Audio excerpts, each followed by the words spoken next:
तो बजट आ गया है।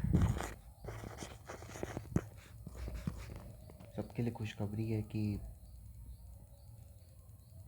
टैक्स बचेगा। तो लगभग ये जो आपके पैसे बच रहे हैं बजट में, आज अपन ये डिस्कस करेंगे कि बजट के बाद जो बचे हुए पैसे हैं, भाई हो सकता है आपके 70,000 रुपये बचे हैं, हो सकता है आपके 1,20,000 रुपये बचे हैं, कोई भी आपका बजट का पैसा बच सकता है। अपन ये दोनों केस कंसिडर करेंगे, 70,000 बचने का भी और 1,20,000 बचने का भी। ये आप इसमें क्या क्या कर सकते हैं, ठीक है। देखिए, अगर आप देखेंगे तो अगर किसी के पास ईएमआई नहीं है, उसका तो अगर ये 70,000 सरकार को जाए तो भी काम चल रहा था, और अब ये 70,000 आ जाएंगे तो मतलब ये 70,000 नहीं कटते अगर, तो भी आपका काम चलता। तो आप ये मान के चलो दोनों केस में कि आपके ना तो 70,000 यहाँ बच रहे हैं, ना तो आपके यहाँ पे 1,20,000 बच रहे हैं। ये आपके बच नहीं रहे हैं, ये आप ही के पैसे हैं जो कि एक्स्ट्रा हैं। सरकार ने बड़ा अच्छा बजट पेश किया जिससे ये पैसा आपका बच रहा है। तो अब आपको क्या करना है, इस पैसे का जो भी बेस्ट उपयोग हो सकता है वो करना है, ठीक है। अब बहुत लोग क्या करेंगे,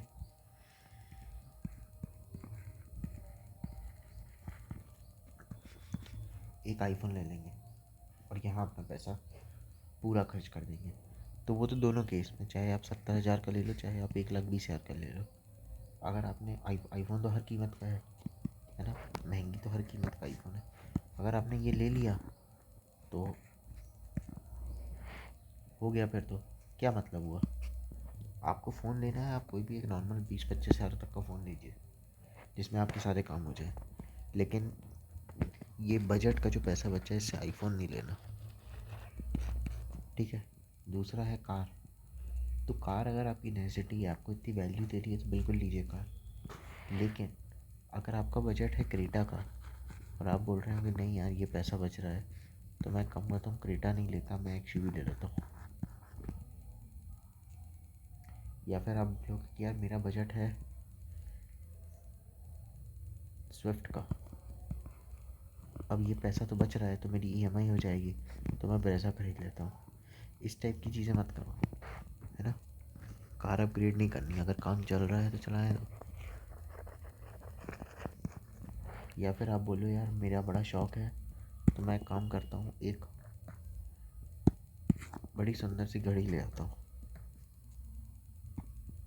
है ना, बड़ी सुंदर सी घड़ी ले आता हूँ। तो ये वाले काम मत करिए लग्जरी के। ये पैसे से आप क्या करिए, आप इमरजेंसी फंड बनाइए। आपके जो भी खर्चे हैं उनका एटलीस्ट 1 साल का एक्सपेंस तो मिनिमम रखिए, इमरजेंसी फंड बनाइए। आप इसको स्टॉक्स में इन्वेस्ट करिए। आप ऑप्शन ट्रेडिंग में इन्वेस्ट करने को नहीं कह रहा हूँ मैं, आप इसको स्टॉक्स में इन्वेस्ट करिए। इस पैसे की एफडी भी करेंगे तो भी मेरे को बुरा नहीं लगेगा। इस पैसे का गोल्ड खरीद सकते हैं। खैर गोल्ड आज की डेट में 85,000 का बहुत महंगा है, ऑल टाइम हाई पे है ना। तो आप इस पैसे के ईटीएफ्स खरीद सकते हैं, एक्सचेंज ट्रेडेड फंड्स, जैसे निफ्टी 20, बैंक 20, गोल्ड 20, सिल्वर 20, है ना। तो ये काम आप कर सकते हैं। अब आप देखेंगे जो बजट आया तब कौन से स्टॉक भागे, मारुति भागा, क्यों, लोग कार खरीदेंगे। टीवीएस भागा, क्यों, लोग स्कूटियाँ खरीदेंगे, बाइकें खरीदेंगे, है ना। ये सब एचयूएल भागा और कंजम्पशन होगा। गोदरेज कंज्यूमर भागा और फर्नीचर आएगा। डाबर भागा और कंज्यूम होगा। तो अपन को ये जो पैसा बच रहा है इसका कंज्यूम कंजम्पशन थोड़ी ना करना है, अपन को इसको बेटर यूटिलाइज़ करना है ताकि अपन जल्दी फाइनेंशियली फ्री हो सके। देखिए, जब भी मैं बोलता हूँ फाइनेंशियली फ्री हुई है तो मैं कभी नहीं बोलता नौकरी छोड़िए। वो अब आपकी चॉइस है कि आपको नौकरी करनी है कि नहीं।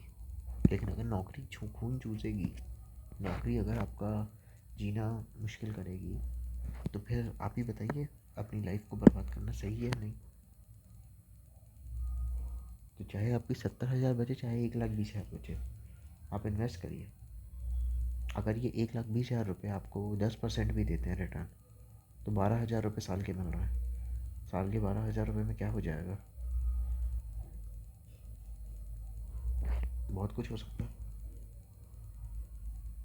बहुत कुछ हो सकता है। लोग क्या करेंगे? एसी खरीद लेंगे। एसी की क्या ज़रूरत है? ज़रूरत है तो बिल्कुल खरीदिए, वरना क्यों खरीदना। आप टीवी खरीदेंगे, टीवी से क्या फ़ायदा होगा? टीवी रहने दीजिए। लोग पीएस खरीदेंगे, तो पीएस क्या आपकी इतनी ज़रूरत है?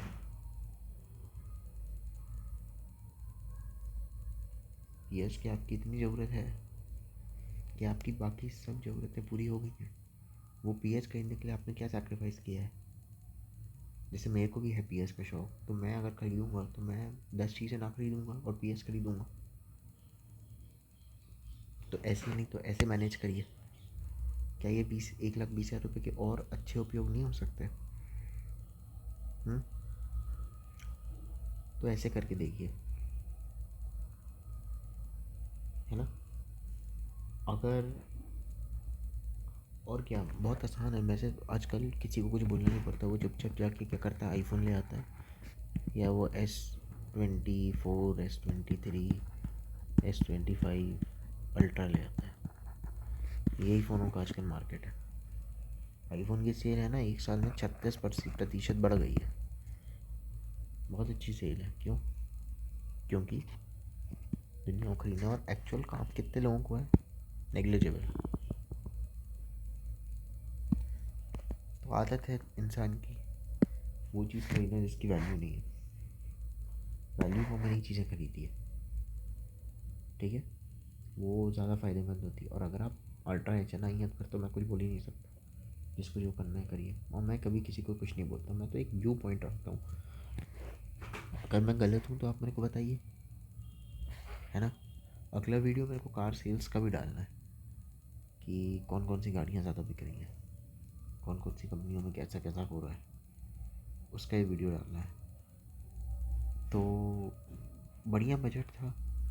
और आप तो स्टॉक्स को देख के अंदाज़ा लगाइए ना कि क्या क्या चीज़ें बढ़ेंगी।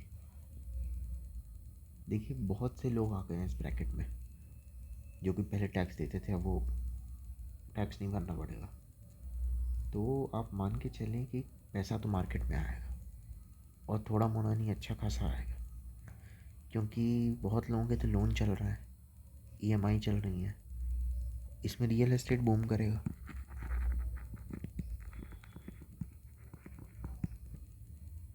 लोगों को लगेगा मैं घर खरीद लूँ,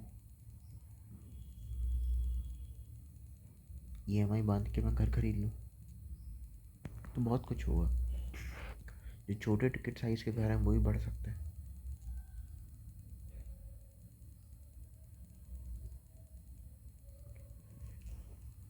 ये जो इंटीरियर का काम कराते हैं, वो वाली चीज़ें भी बढ़ेंगी। लोग टाइल्स लगवाएंगे, वॉशरूम करवाएंगे।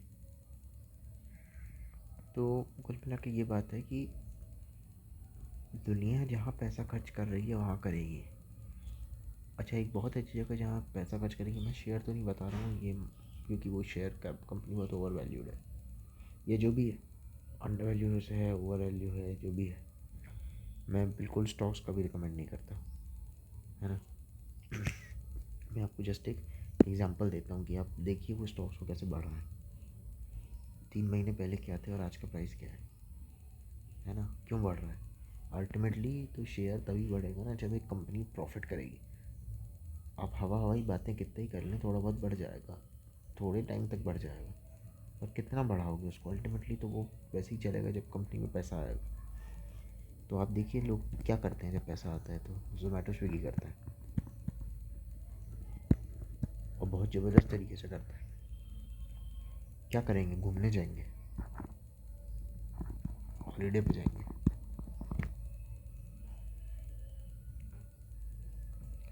तो मैं ये नहीं कह रहा, जो आपका पैसा बच रहा है आप बिल्कुल एंजॉय करिए। लेकिन ये याद रखिए कि वो जो एंजॉय करना है, वो जो पैसा खर्च करना है, उसकी एक कीमत है। वो कीमत आपका पैसा है। पैसा कमाने के लिए आप अपना फ्रीडम कुर्बान करते हो। तो क्या ये सब वर्थ है या नहीं? आप खुद से अपने मन से ये पूछ लीजिए। ठीक है। Thank you.